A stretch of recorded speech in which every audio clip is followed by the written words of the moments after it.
fire's quite spread out. There's several hot spots all over the place, including in areas that look like there would be no fuel, but in fact it's following a fuel path which gives them pine and spruce, which is wood that's easily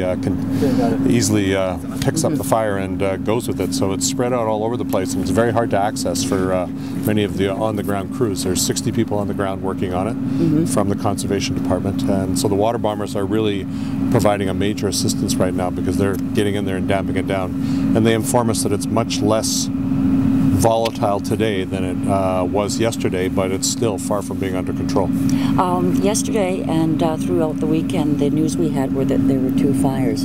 Are there still 2 fires? Or there are 2 fires, but from the air you get the feeling that there's 100 little fires. You know what I mean? It seems to be spread out all over the place, and you get plumes of smoke here and flames here, and so it's very dispersed and it's not easily accessed and battled because of that.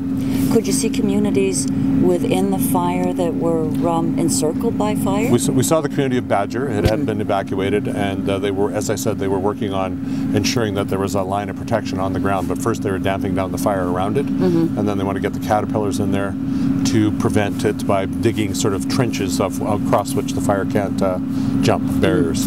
That would be on the crescent. Yes, the back crescent, and that was the other unusual thing. The fire had proceeded south at a time when the winds are blowing from the southwest.